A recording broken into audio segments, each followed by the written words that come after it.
So, we're going to go ahead and get started with the class part itself. And like I said, at the end of the section, please hold all your questions until the very end. All right?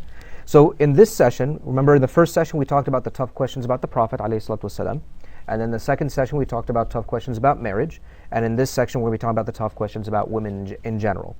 All right? These are where a lot of the hot topics come in, and that's why it's very important for us to be comfortable talking about these issues or these tough questions or these accusations and misconceptions, so that we are, if you can handle these tough questions, then the easy questions will be easier for you, inshallah. So today what we'll be talking about are husbands and wives, Islamic inheritance law, and women's testimony. So the question that I've received is, does the Quran, Ayah 34 of Surah number 4, actually condone a man striking his wife? I find it difficult to reconcile this concept with what I've been told a woman's position is within Islam. All right? So for those that don't know, we're going to get to that verse right now, inshallah, about what is it that this question is referring. The Quran says, Ayah 34, and this is actually only the second half of the verse. Righteous wives are devout and guard what God would have them guard in their husband's absence. As for those from whom you fear nushuz, admonish them, then ignore them in their beds, then strike them. But if they obey you, you have no right to act against them, for God is most high and most great. So this is the verse that causes a lot of the people, to accuse Islam of endorsing domestic violence, of condoning or accepting or even promoting and encouraging, husbands, Muslim husbands, to strike, to beat their wives. So let's actually get into that, inshaAllah ta'ala. What is the context of this verse? That's the first thing we need to understand. The general teachings of honoring women and mothers belie the superficial translation that many people will use for this verse. The story behind this ayah is that the Prophet ﷺ was once asked, what if a wife flirts with other men or can't be trusted to honor her husband's vow, and how should that be dealt with? So again, remember that the age of the Sahaba in 7th century Arabia, being faithful to one's wife was not really a concept that most of the 7th century Arabs had. Not only was it permissible for a man, as we mentioned last time, to marry multiple wives with no limit, it also was not considered such a big deal for a woman to also have, a lover or, a boyfriend on the side. Really, the marriage was only for financial ties and political ties. And basically, whether you actually use your spouse for your own enjoyment or not was a secondary issue. So there were times where, even after getting married, that there were cases where, and this is what some of the Sahaba were complaining about, is that they found that their wives were still being kind of friendly or inviting men over to their houses in their absence. That's the context of this verse. Okay? The answer to these questions came in Ayah 34 and 35 of Surah An-Nisa. So we have to be very clear about why was this verse revealed to begin with. Now, let us talk about what does the word nushuz mean. I deliberately did not translate that in the translation that I showed a few slides ago. The word nushuz covers the complaints that were mentioned above. It refers to infidelity, disloyalty, desertion, or a kind of arrogance where actually later on in this surah, there's another verse about what should a wife do if there is nushuz from her husband. Either it's disloyalty, desertion, infidelity. What should happen in that case? And remember, we had talked about last week, or last session, that each surah is a complete khutbah or a complete class or a complete conversation between Allah and the Prophet ﷺ and his companions. So you can't take one part of Surah An-Nisa and ignore the other part. This is the reason why, when we talked about taking multiple wives, we said that the verse that allows taking more than one wife has to also be coupled and understood with the statement that Allah says that you can never be perfectly just with all the wives, even if it's your, if it's your ardent desire, right? It's all part of one conversation. Likewise, the nushuz of the wife has to be coupled with the nushuz of the husband, and that's where we get these three definitions: infidelity, abandonment, desertion, disloyalty. Basically, you're not upholding the vows of exclusivity that the husband and the wife both made when they got married. That is what this word means. So what this basically means is that the verse is not talking about, unfortunately, this idea that, oh, if the woman disagrees with her husband or refuses to do some task, or he says, I want you to make me some chai, and she makes him coffee or something silly like that. Nushuz is not just disobedience in the terms of the husband asked for something and the wife refused. The Arabic word qanitin refers to obedience and devotion to Allah. It means that they're religious, that they're upholding their faith with Allah. It doesn't mean that they're obedient to their husbands. And second of all, nushuz, the word nushuz does not refer to a disagreement. It doesn't refer to, I want to buy this car and you want to buy that car. It does not mean, oh, we want to go to my parents' house and you want to go to your parents' house. Nushuz is about a serious breaking of the wedding vow of chastity and loyalty. It is a serious breach of contract. And this verse is talking about what do you do what is the response of the husband when he fears or he sees that his wife is breaching that mithaqun ghalidh, that very hefty and weighty contract. That is the context of this verse. So, let's talk about what did the Prophet ﷺ say about this. The Prophet ﷺ, when he was asked, what are the rights that our wives have on us? He said that you feed her when you eat, and you clothe her when you buy clothes for yourself, and that you do not strike her face, nor that you curse her, nor abandon her except in the house. So when the Prophet ﷺ was point blank asked, what are all of the rights that our wives have upon us? This is the list that he gave. That she eats from what you eat. She's clothed from the way you are clothed. You're not allowed to strike the face. You're not allowed to curse her. You're not allowed to leave her unless it's inside the house. This is what, separating beds, for example. If there's a really serious argument, okay, you can go sleep on the couch or sleep in another bedroom or something like that. But it's not permissible, which unfortunately happens in some cultures, where the man will leave his wife and the children and go, with his brother or his mother or his father or something like that. That is not appropriate, because it is the right of the wife that she is honored bil ma'ruf, and this is the ma'ruf, this is the urf, this is the well-known adab that the Prophet ﷺ was teaching. Now, in addition, during the farewell pilgrimage, the Hajj al-Wada', Jabir narrates that the Prophet ﷺ said this in one part of his speech. Ittaqullah fin nisa, fear Allah regarding women, for they are your dependents. You have the right on them that they do not allow any man whom you dislike to enter your home or sit on your bed. But if they do that, فَضْرِبُوهُنَّ ضَرْبًا غَيْرَ مُبَرِّحٍ. This is the quote of the Prophet ﷺ. Now there are actually 5 other narrations, each of them sahih, which have variations on this meaning. Okay? There's Jabir, there's Junayd, there's Ubaidullah. I'm not going to go into all of that. But the basic idea is that the Prophet ﷺ admonished in his final khutbah to the Muslims in front of the big assembly of Hajj on Arafah. With the khutbah al-wada', he told the people, fear Allah regarding the women because they are dependents, and you've taken them as a trust from Allah. In other words, the only thing that makes it halal for you to live with them anyway, in the first place, is the mithaq, or the promise, the contract that you made before Allah. And in the right that the husband has on the wife are these. Now some narrations mention one, some of them mention the other, some of them even mention more about actual literal fahisha mubayyana, which means clear and open indecency, which is a euphemism for adultery. But this gets to the point of what was it talking about when the Prophet allowed the darb.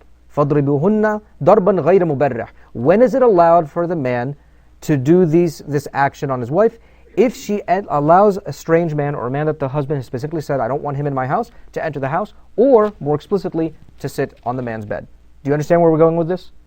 Because, like I said before, the historical context of 7th century Arabia, it was a very licentious society. Zina was everywhere.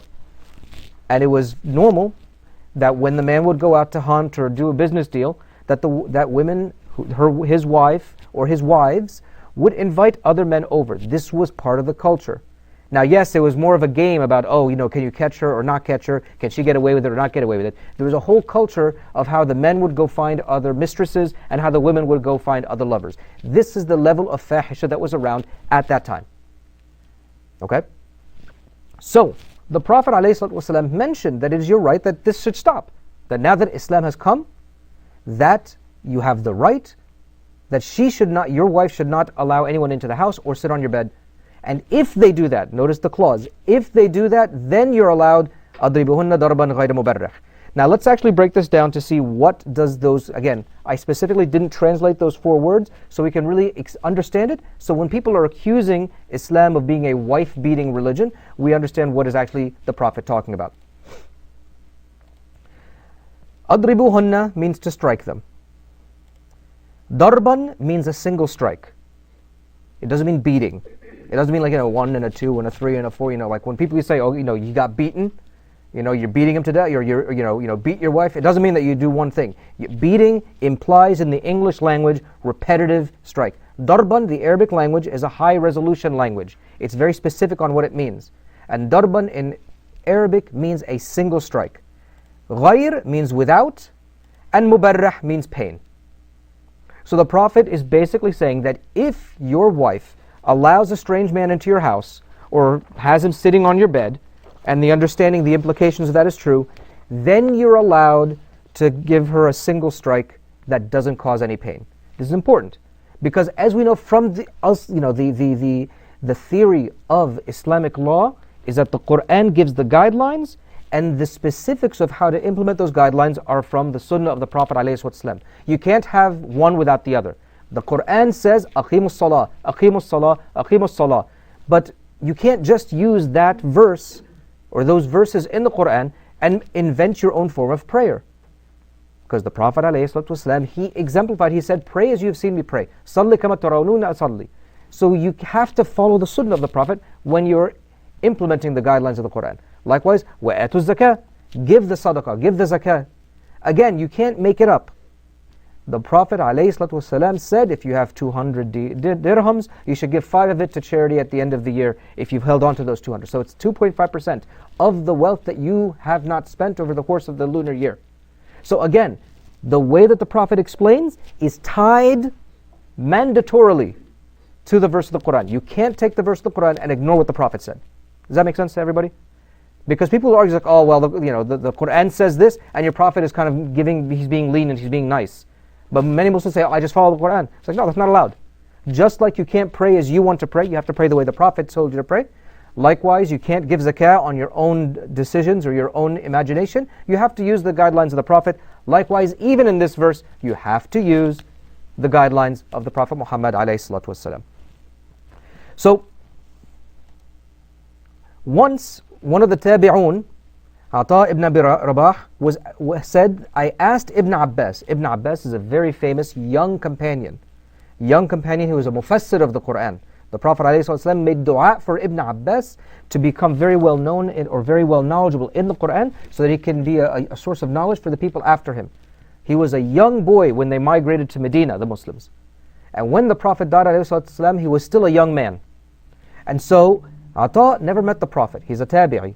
So he's the next generation after that. So he asked Ibn Abbas, what is that strike that is غير مبرح? He asked him, ما هو الضرب غير مبرح? And he replied, it's the siwak, like a toothbrush, and similar to that. So, Ibn Abbas, who's a Sahabi, who lived with the Prophet, who saw the Prophet, who interacted with the Prophet, who understood how to implement the teachings of the Prophet, he's the one who explained to the next generation, when the Prophet said, فَضْرِبُهُنَّ ضَرْبًا غَيْرَ مُبَرِّحٍ, and Ata says, well, what is that? What is this strike that doesn't cause pain? He says, you use a siwak. Siwak is like the old school toothbrush. Single strike with a toothbrush. Now,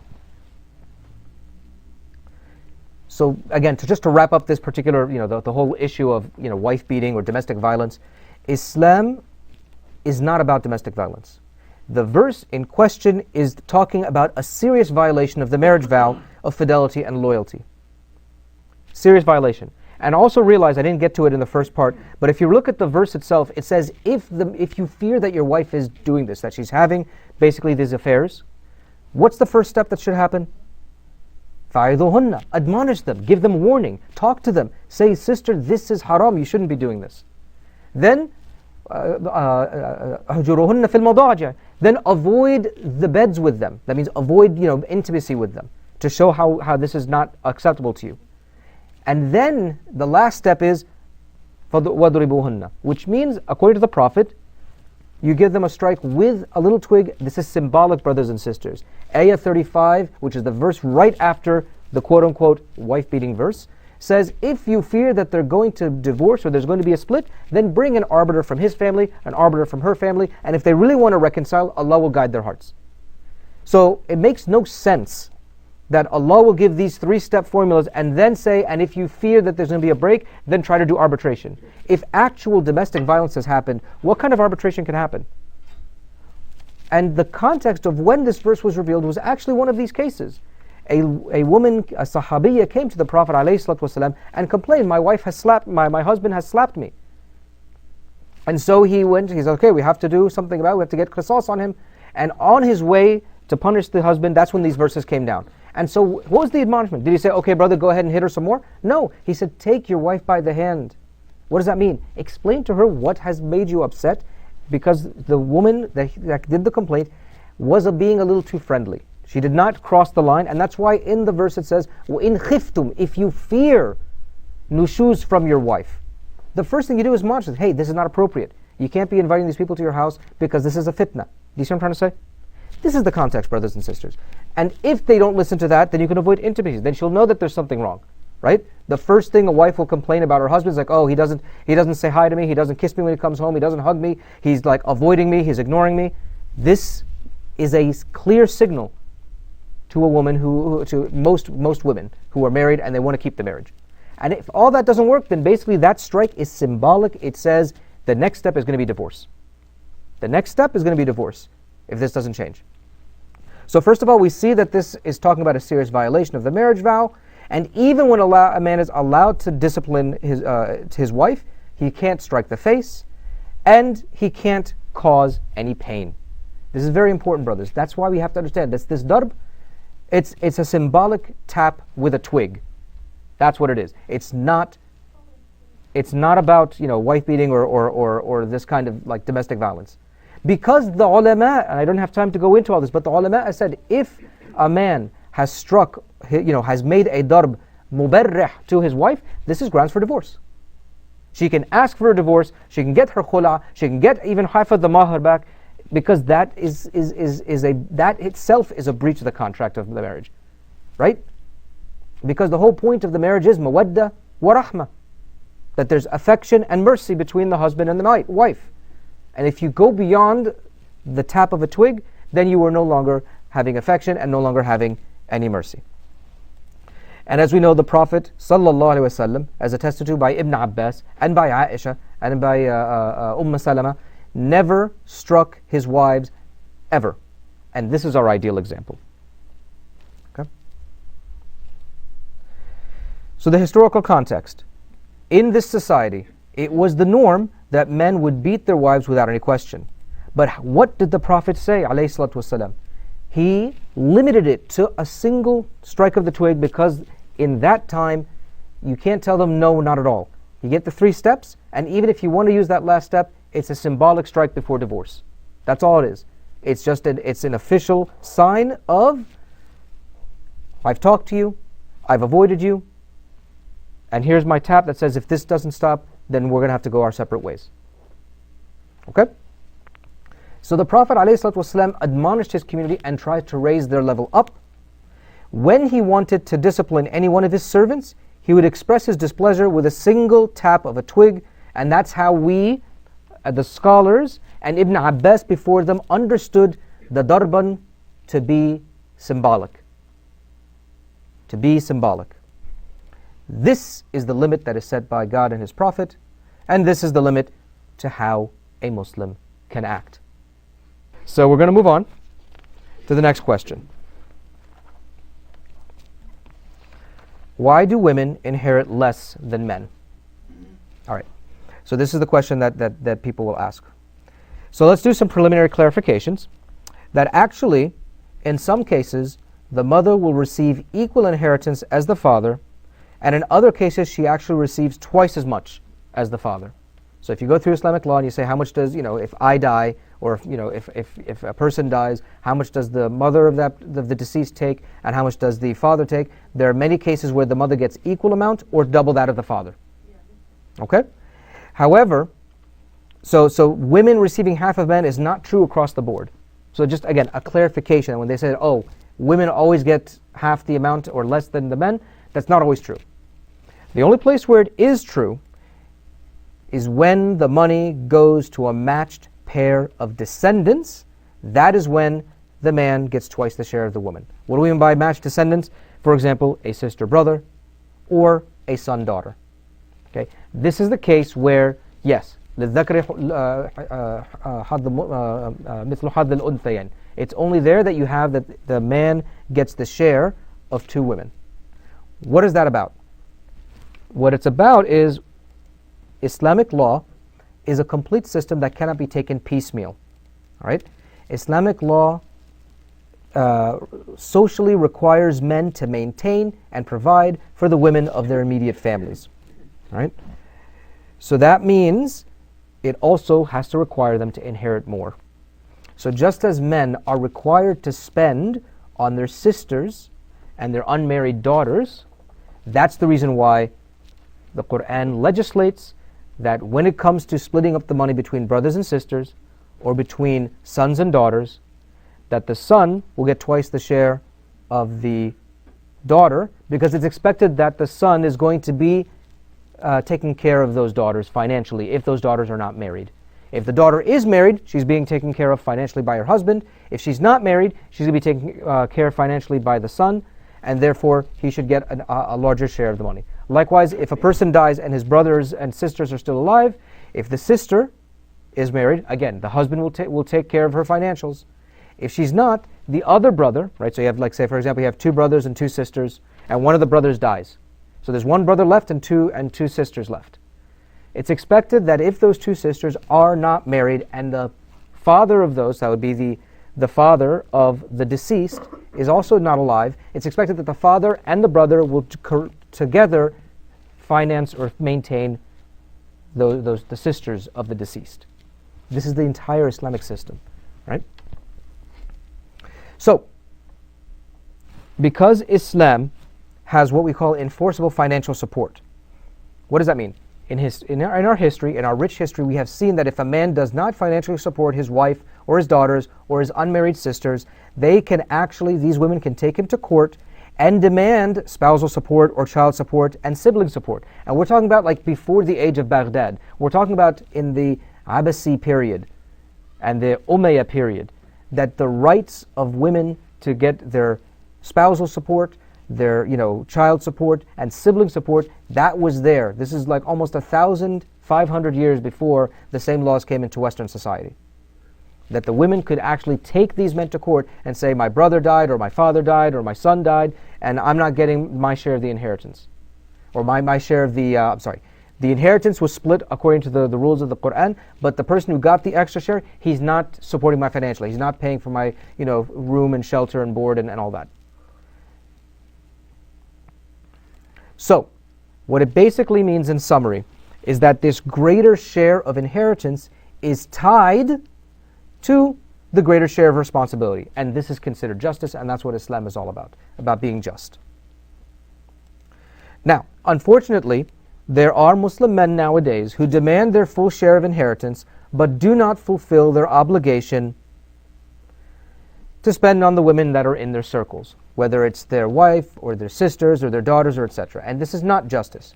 However, and this is the final kind of the way you respond to this accusation, this is a sin of the Muslim men who are failing to spend on their wives and sisters and daughters. It is not a fault of the Islamic inheritance laws, because Islam expects, even before a person dies, that you're supposed to take care of your mother, you're supposed to take care of your unmarried sisters, you're supposed to be taking care of your children, and even your daughters who got old, if they haven't gotten married yet, you're expected to support them financially.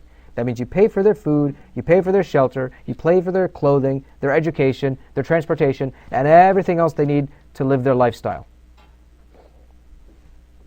All right.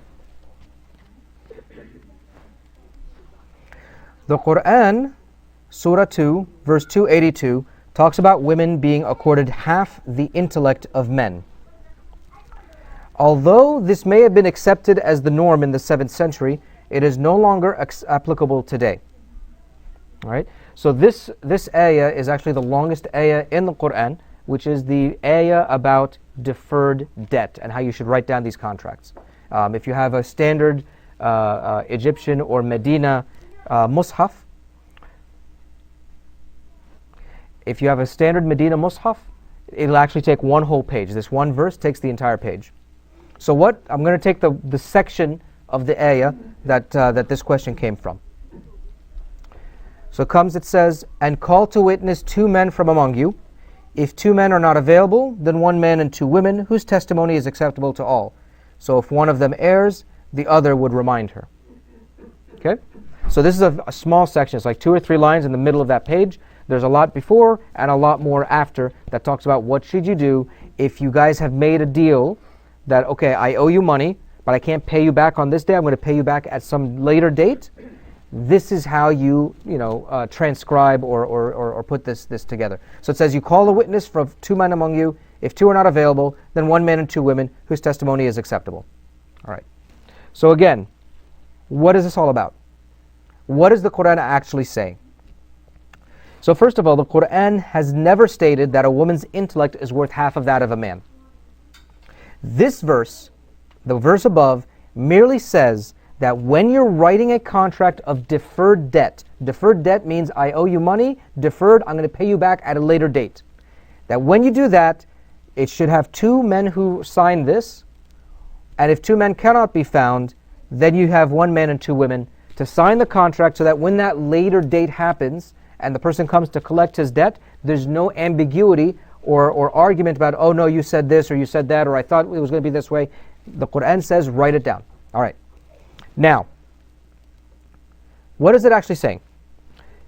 The scholars have informed us that this verse is understood to be advisory, not regulatory. Now, these are big words, but if you go to law, this is the words they use.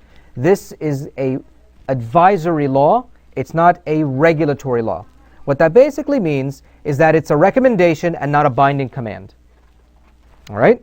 It's a recommendation, not a binding command. Now, why do the Muslim scholars say this about this verse? There's a general rule in Islamic jurisprudence that says, if there is a command in the Quran that the Prophet, peace be upon him, sometimes did not implement, then this command is understood to be a suggestion or an advice from the Creator to humanity, not a command that cannot be disobeyed. So what's the proof of all this?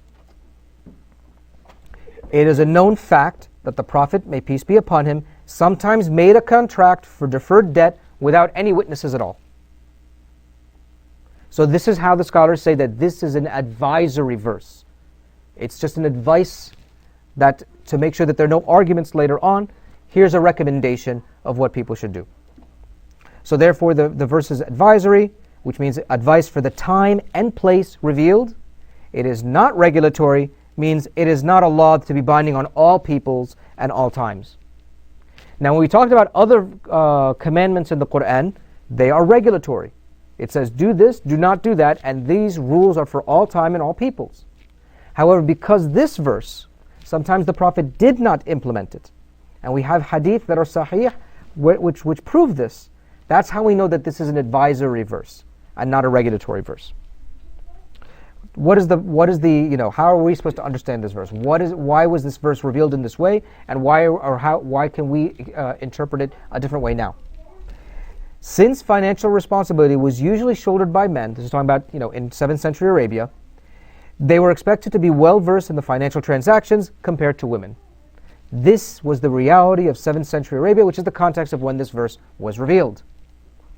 The Arabic word that's used in the Quran is tadil, which means to confuse or to err. It is not some translations that I've found, they say if one forgets, the other can correct her or remind her. This is where the guy in the beginning said, why are you saying that a woman has half the intellectual capacity of a man? It's like, if you get 2 men to sign this, if you can't find then 1 man and 2 women, because the 2 women together, if one of them forgets, then the other one will remind her, so it's as if she doesn't have the mental bandwidth to remember things like this. No, it's talking about at the time, at that place, when it came to financial transactions and debt and money and numbers of this kind, Most of the women in 7th century Arabia, not only could they not read or write, they couldn't add or subtract. Whereas the people in Arabia, the men, some of them could read or write, but many of them, because of their work as traders and merchants, they knew their numbers. That's all this is saying. So, how can we show that this rule, is this verse a general ruling or not? So, financial transactions constitute the only case in which 2 female witnesses are equal to 1 male witness. And it's not even like a witnessing, it's more about a reminding of what is the debt that you had agreed to pay. And even then, it's only in cases where the financial experience of the women is substantially less than that of the men, as was the case in 7th century Arabia. It is historically well known.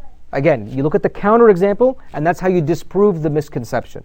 People say, oh, you Muslims think that women only have half the intellect of men. No. We know, we have our history that shows that a single woman's testimony was accepted as decisive. Anytime there was a case of adultery, or a case of rape, or a case of theft, or a case of murder, or determining the start of Ramadan, or even narrating the sayings of the Prophet ﷺ. There are hadith which have a single woman in the train of narration. So there's an example that no, one woman is not equal to half a man. There are other historical cases where one woman sighted the new moon, or the first crescent of the moon, and they said, okay, we have a witness, we start Ramadan, or we end Ramadan. We have historical case dockets from the Ottoman Empire, from the Abbasid Empire, from the Fatimid Empire, from the Mamluk Empire, where there was a murder case going on, and it all revolved around the testimony, the eyewitness testimony of one woman, or a theft case, someone stole something, and only one woman is the one who saw it, and that was enough to convict.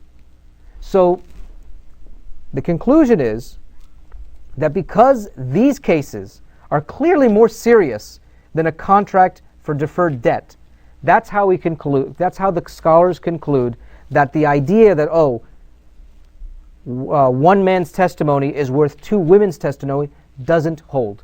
It doesn't hold. It was only for that particular case, financial transactions, and only when the culture has that the women are so much less experienced and able to witness such a contract than the men. The intellectual capacity of women to be a witness and relate information must be upheld as equal to that of a man, because of all the previous examples we gave, insofar as her individual character, memory, and experience are concerned. What does that mean? That means if the individual person has good character, doesn't lie, we can accept their testimony, whether it's male or female. If the individual person is known to have a good memory, whether male or female, we can accept their testimony. If they're known to have a bad memory, whether male or female, okay, that might discredit the witness. Same thing about experience. If you know that this man or this woman has no experience in this, then maybe you can doubt the testimony. But if you know that they do have experience, then you can trust the testimony. So it doesn't have to do with the gender, it has to do with the experience and memory and character of that. So this is basically a summary of that. The trustworthiness of the testimony of a witness is only dependent on the character and ability of that witness, not whether they're male or female, and so therefore there is no difference between the witness, a woman's testimony and a man's testimony.